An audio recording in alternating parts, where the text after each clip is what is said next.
Boa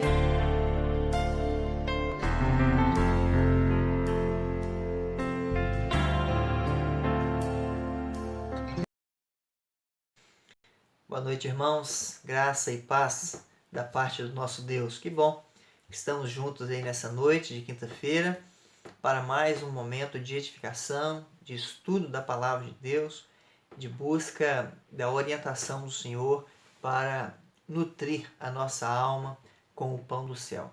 Nós vamos orar nesse momento e em seguida nós passaremos já para a nossa abordagem bíblica, ok?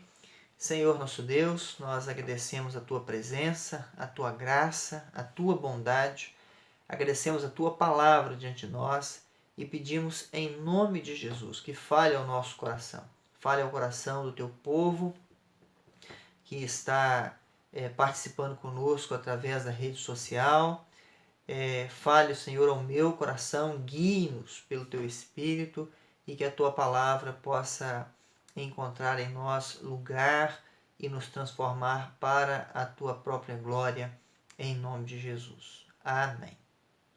Nós vamos ler o texto bíblico que se encontra na carta de Paulo aos Romanos, capítulo 3, a partir do verso 21 até o verso 26. Romanos, capítulo 3, de 21 a 26. Diz assim o texto: Mas agora, sem lei, se manifestou a justiça de Deus, testemunhada pela lei e pelos profetas. Justiça de Deus mediante a fé em Jesus Cristo, para todos e sobre todos os que creem, porque não há distinção, pois todos pecaram e carecem da glória de Deus, sendo justificados gratuitamente por sua graça, mediante a redenção que há em Cristo Jesus, a quem Deus propôs no seu sangue como propiciação mediante a fé, para manifestar a sua justiça, por ter Deus, na sua tolerância, deixado impunes os pecados anteriormente cometidos, tendo em vista a manifestação da sua justiça no tempo presente, para ele mesmo ser justo e o justificador daquele que tem fé em Jesus. Amém. Bem, nosso texto hoje é um texto conhecido, tem sentenças conhecidas, especialmente um versículo muito conhecido e citado, pois todos pecaram e carecem da glória de Deus. Nós vamos nos apropriar desse texto e vamos nos guiar pelo seguinte tema: o problema é seu. Será? Vamos ver se é seu só o problema ou se é meu também. Bem, em primeiro lugar, nós, de forma introdutória, precisamos nos situar aqui a algum contexto, a uma situação. Nós vivemos numa sociedade que é acostumada a lamuriar seus problemas e depositar em problemas sociais relacionados à vida pessoal, familiar, o status de problemas insolucionáveis, ou os maiores problemas que já tiveram.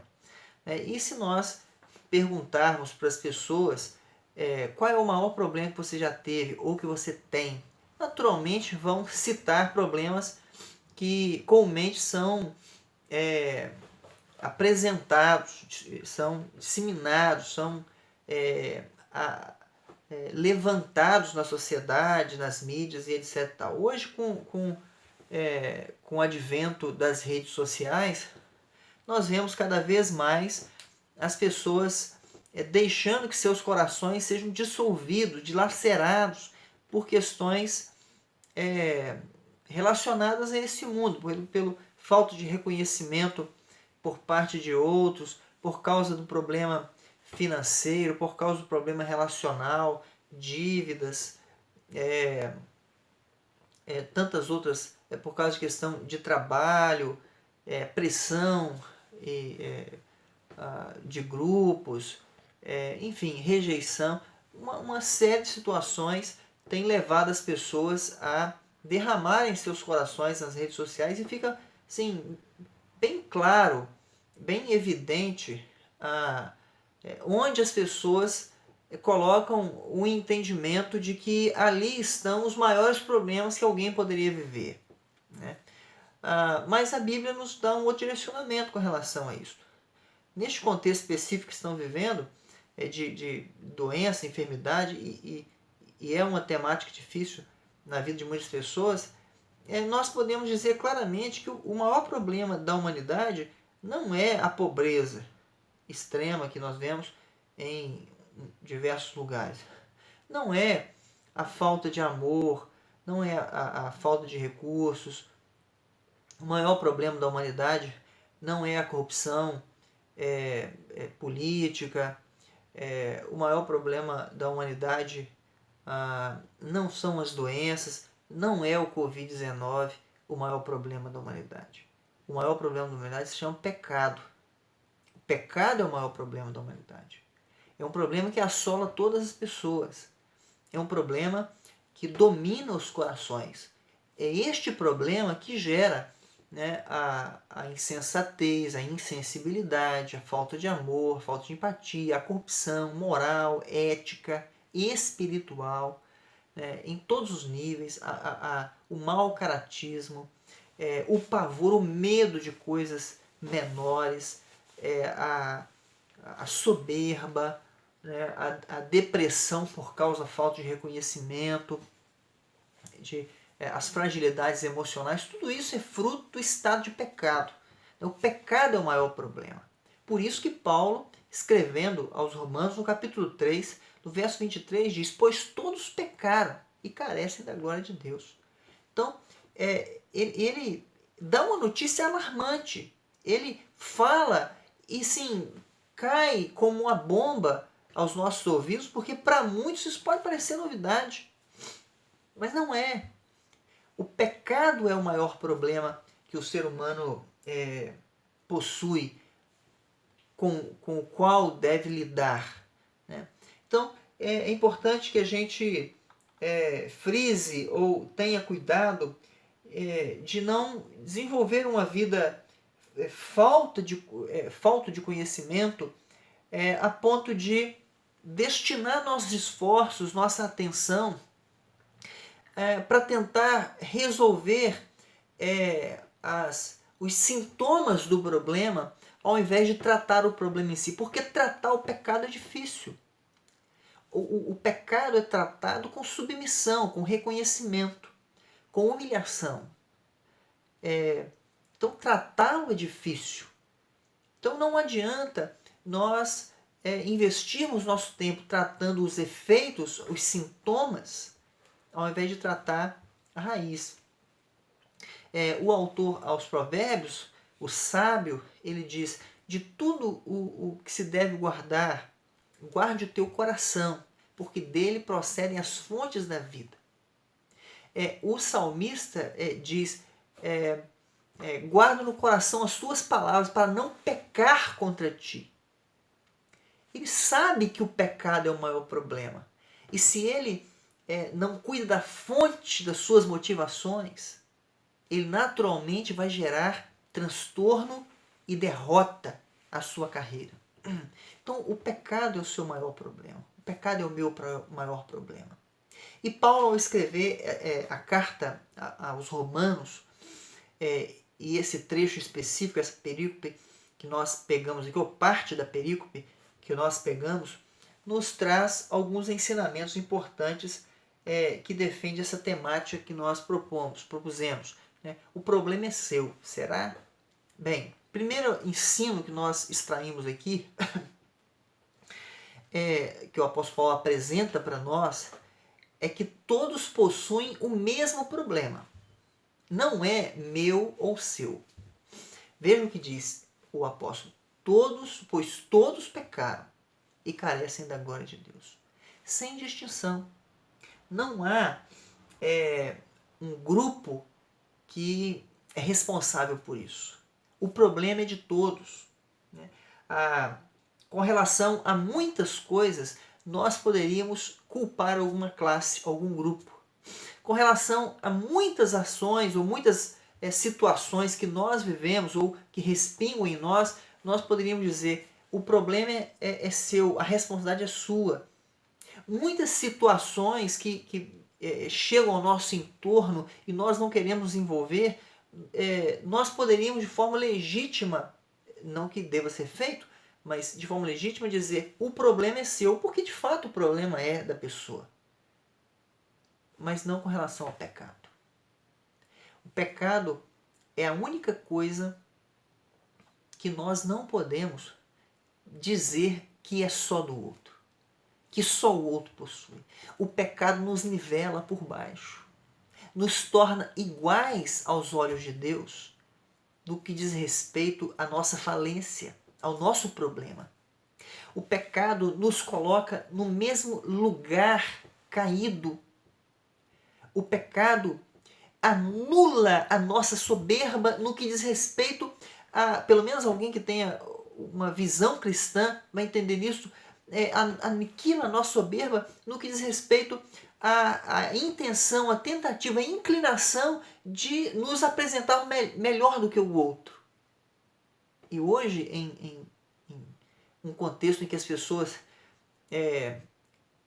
vão prestar culto a Deus mais para aparecer diante de Deus, para tentar impressioná-lo do que para adorá-lo de forma submissa, fica evidente que há uma falta de conhecimento do papel ou do efeito do pecado na vida do ser humano. O pecado nos coloca no mesmo nível.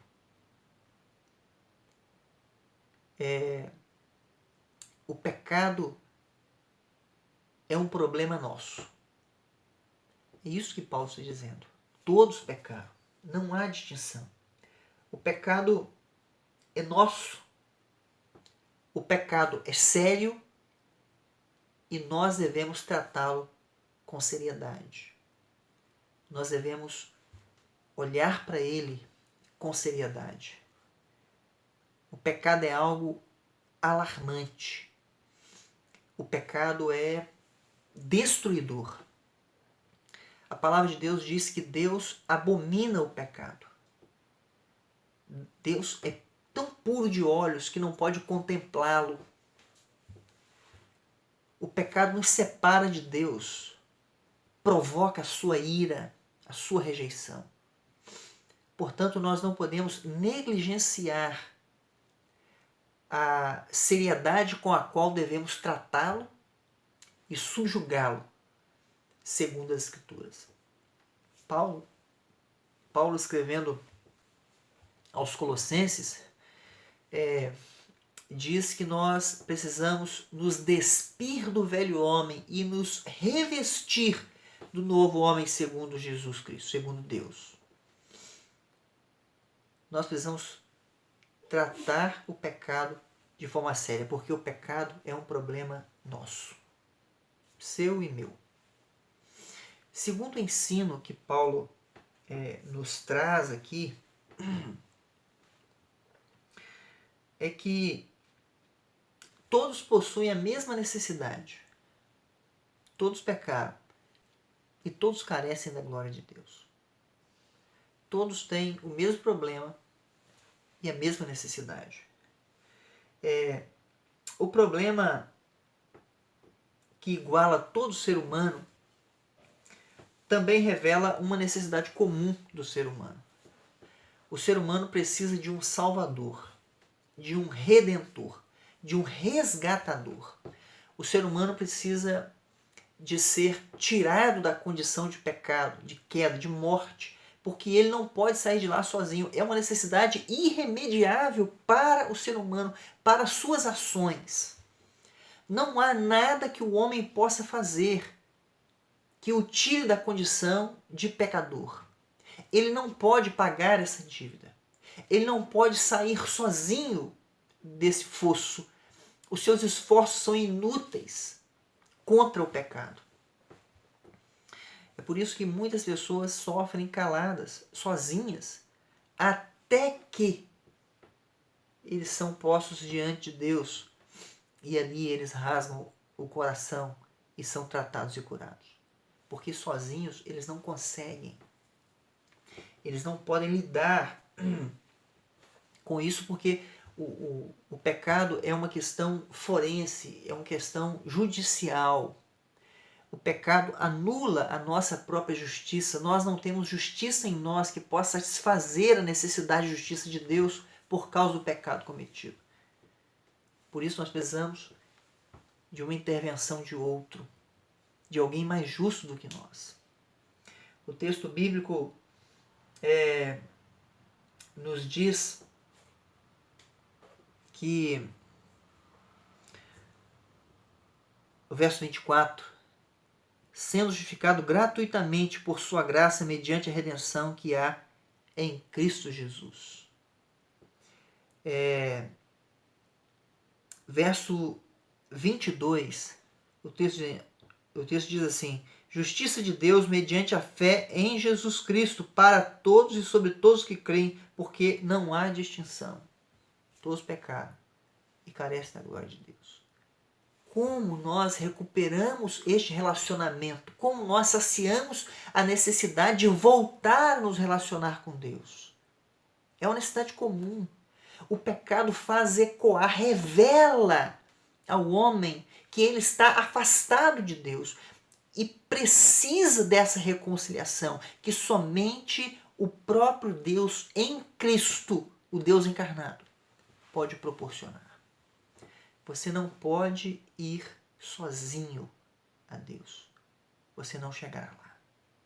Seus esforços são inúteis e o que você tem para oferecer aumentará a ira de Deus ao invés de aplacá-la.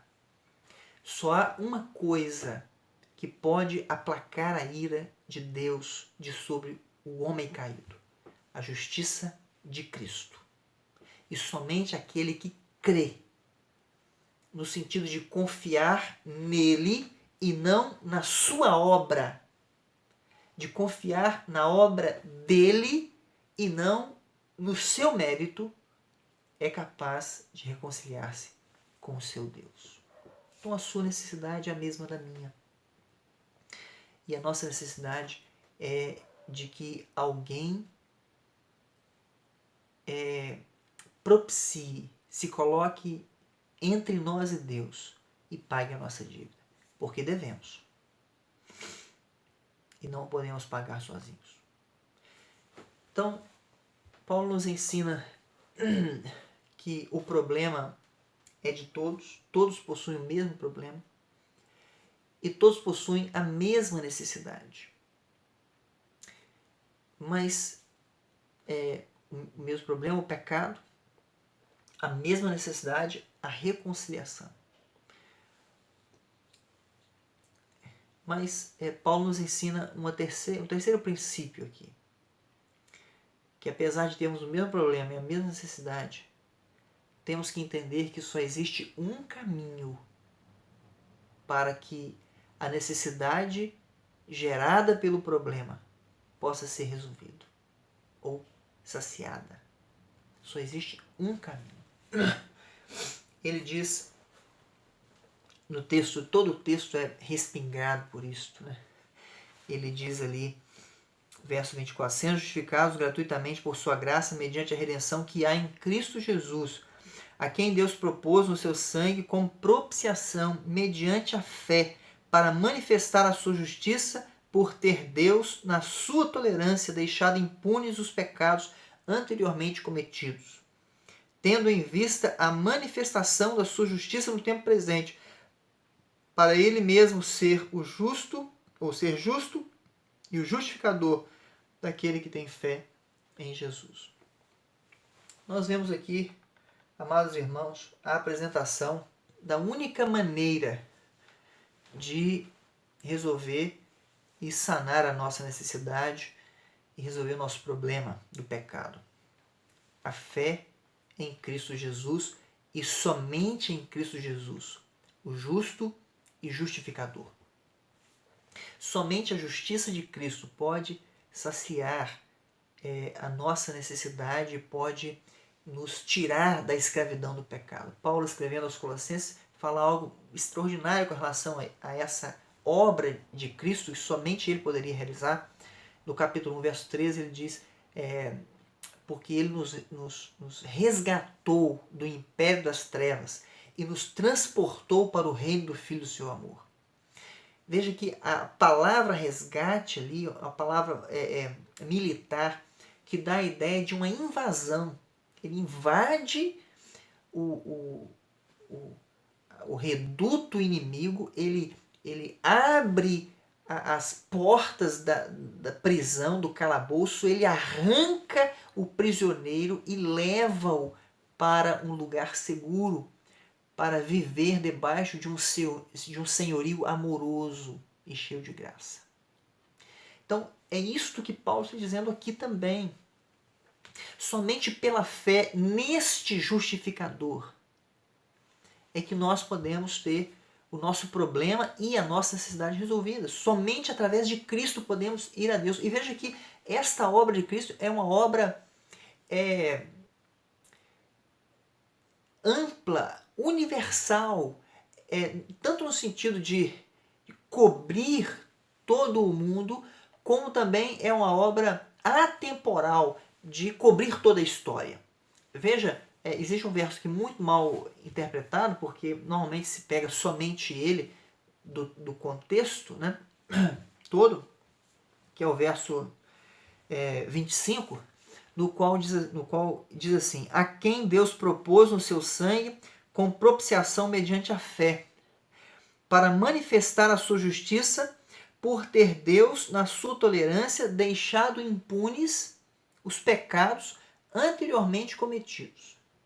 Veja, o que Paulo está dizendo aqui é que até a chegada de Cristo, esse povo que vivia sob a tutela da lei, até a manifestação da graça, até a vinda de Jesus, Deus não havia punido estes homens. Ele reteve isto aí. Mas agora, então veja o que diz o verso 26. Tendo em vista, então Deus, na sua tolerância, deixou impunes os pecados anteriormente cometidos, tendo em vista esperando que houvesse a manifestação da sua justiça no tempo presente, para ele mesmo ser justo e o justificador daquele que tem fé em Jesus. Ou seja, Jesus é o redentor, o remidor, é o propiciatório de todos, em todos os tempos. Aqueles que viveram antes, que Deus não executou a sua justiça naquele momento, aqueles que viveram no período da vinda de Cristo e aqueles que já viveram e vão ver ainda até a sua volta. Quando Cristo veio, ele assumiu para si o direito de julgar todos os homens, aqueles que estavam sob a tutela da lei e os que não estavam sob a tutela da lei. Não há um único pecado em toda a história humana que não será punido, que não será julgado, que não será tratado no fiel da balança de Deus. Aqueles que viveram pela fé em Cristo, pela fé de Abraão, pela fé no Filho da promessa, que é Cristo, como diz Paulo aos Gálatas, terão seus pecados absolvidos, porque Cristo pagou por eles. Eles foram punidos em Cristo. Mas aqueles que viveram baseados e fundamentados numa falsa fé ou em fé alguma, eles mesmos receberão o castigo, o justo castigo de Deus, e Cristo executará. Veja, só há um caminho para a redenção. Em todo o escopo da história, ninguém pôde ou poderá ser salvo sem Cristo ou fora de Cristo, aquém de Cristo.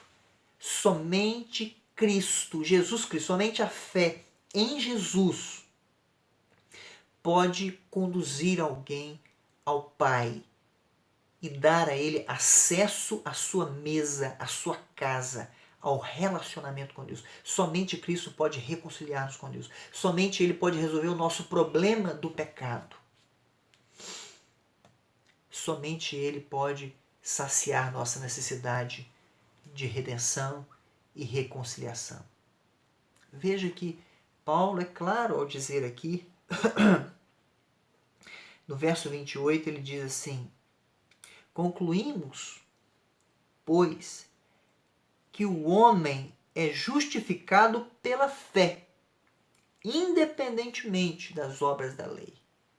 O que ele está dizendo é: você, por mais que faça, você, por mais que confie na sua capacidade de exercer boas obras e cumprir as regras da palavra de Deus, se você crê nisto para a redenção, você está enrolado. Porque só há uma maneira de ser tido por justo diante de Deus, e é pela fé em Cristo. No capítulo 5 da carta aos Romanos, verso 1, Paulo é muito claro. Paulo arredonda isso aqui, ele coloca a cereja nesse bolo. Ele diz o seguinte: justificados, pois, mediante a fé, temos paz com Deus, por meio de nosso Senhor Jesus Cristo. Ponto. Você não pode fazer nada para se justificar. Você precisa, ainda que seja difícil, depender de Jesus. Portanto, irmãos, cuide do seu coração, da sua vida. Guarde-se de achar que seus problemas são deste mundo, sociais, que seus problemas são econômicos, relacionais, de vaidade, de enfermidade. Guarde-se de achar que esses são os seus maiores problemas. O seu maior problema, como é de toda a humanidade, é o pecado. Trate-o com seriedade. Subjugue-o com obediência a Deus e a sua palavra. Guarde de pensar que sua necessidade é de coisas que esse mundo pode produzir ou coisas que seu coração anseia. Não. Sua necessidade é ter um relacionamento fino e em sintonia com o Pai. É estar reconciliado.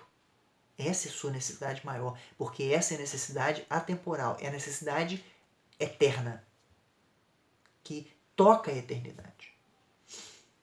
Então livre-se do pensamento de que suas necessidades estão fundamentadas, circunscritas a este mundo e a esta vida. Sua maior necessidade é ter um relacionamento justo, digno, íntegro, real com Deus. Um relacionamento perdido, quebrado por causa do pecado. E por fim, guarde-se de achar que você pode ir a Deus sozinho. Livre-se desse pensamento. Entenda que você só pode ir a Deus por meio de Jesus. Creia em Jesus e somente em Jesus. Confie em Jesus e tão somente na obra de Jesus. É somente a pessoa, a obra e a justiça de Jesus que pode resolver o seu problema e saciar a sua necessidade, que pode redimi-lo. Que Deus o abençoe, o sustente, o fortaleça e faça com que você se livre do pensamento de que o problema não é seu, é nosso. Deus o abençoe em nome de Jesus. Vamos orar? Santo e eterno Deus, muito obrigado pela tua palavra, pela tua graça, pela redenção em Cristo. Nos revigore e fortaleça e nos dê uma fé genuína, a fim de que vivamos na dependência do Senhor Jesus e nos deleitando no relacionamento profundo, verdadeiro e íntimo com o Senhor. Em nome de Jesus. Amém. Deus abençoe meu irmão, minha irmã. Deus guarde a sua casa, a sua família e a sua vida, em nome de Jesus.